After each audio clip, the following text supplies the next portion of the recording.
Private equity lending reminds me of the subprime market back in 2008. Everyone believes that the market crashed back in 2008 because of the subprime market. But what really crashed 2008 wasn't the subprime market, it was the lending guideline change. Yes, lending was terrible back then. They were doing a ton of illegal things that allowed for loans to get approved, but still happening and on a much larger scale. I'm gonna break it down to you guys.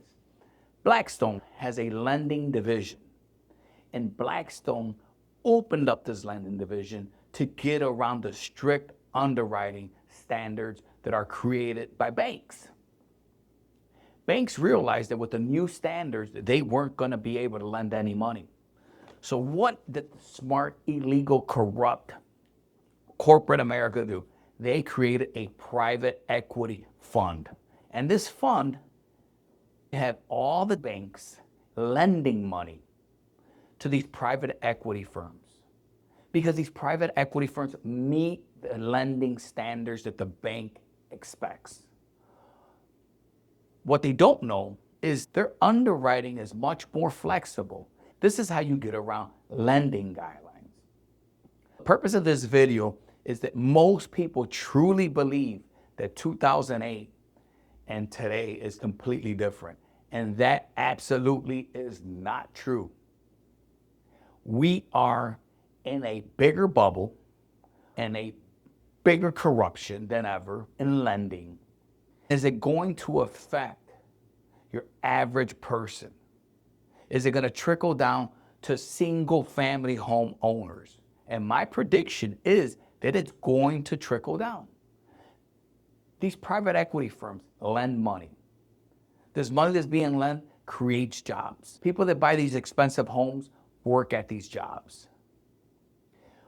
When these notes come due, when these businesses are in trouble because the underwriting was not as strict, much more flexible, and now they have to lay an employee off, we're starting to see a trickle down to your average American. I live in a community and we are now seeing 20 short sales. 3 years ago, a property would sell in under 10 minutes. Is it trickling down? Yes, it is. We can see that market times are taking much longer to sell here in the state of Florida. We can see that prices are going down 5 to 6% year over year. I see it.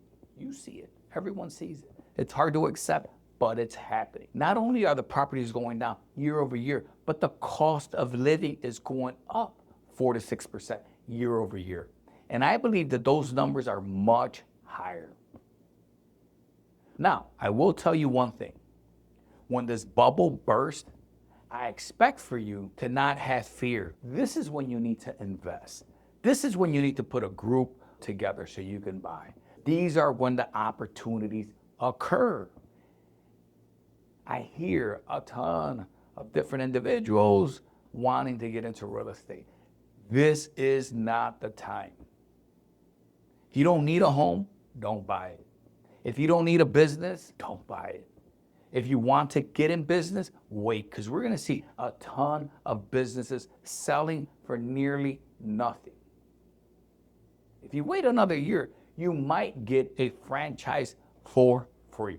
I've already witnessed franchises being given away for free. Owners walking away, just handing the keys over and completely walking away. And all this has to do with inflation. Why is inflation so high? It's because of the relaxed underwriting standards these private equity firms have.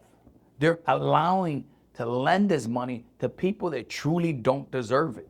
They're borrowing this money at 2 and 3%, knowing that that loan is going to reset between 5, 7 years. And this is exactly what's causing inflation. We are in a false market. These prices make 0 sense. As an investor, as a person that's been buying real estate for the last 25 years, I could tell you one thing. It makes no sense. This only makes sense if you're part of a corruption scheme. And it's happening on a level that you and I will never understand. But we are feeling the effects of it. Blackstone, $800 million of private equity loans that are about to mature. And they do not know what to do. They're in trouble. That division, that arm is in trouble. And it's unfortunate because us, the little people, we continue to trust. We truly believe this is nothing like 2008 because the lending standards are so much stricter that it's impossible for this market to crash. And what we don't realize is that, yes, there are 30-year loans that are secured at 2 and 3%. And yes, those are amazing loans. But what we're failing to realize is when there's a huge job loss and you no longer have that check coming in, it doesn't matter if the payment is $2,000 or $4,000. If you don't have any money coming in, you cannot make the payment. These are facts. And this is where we are heading. And no one wants to accept these facts. So I'm sharing this video with you to tell you that they will always find a way to corrupt our systems and poison our waters so we can drink the juice and believe that nothing's going to happen. Opportunities are coming and they're going to come fast. You just have to be patient. A very little bit of money is going to buy you a ton of real estate. Stay tuned because this is just the second inning of a 9-inning game.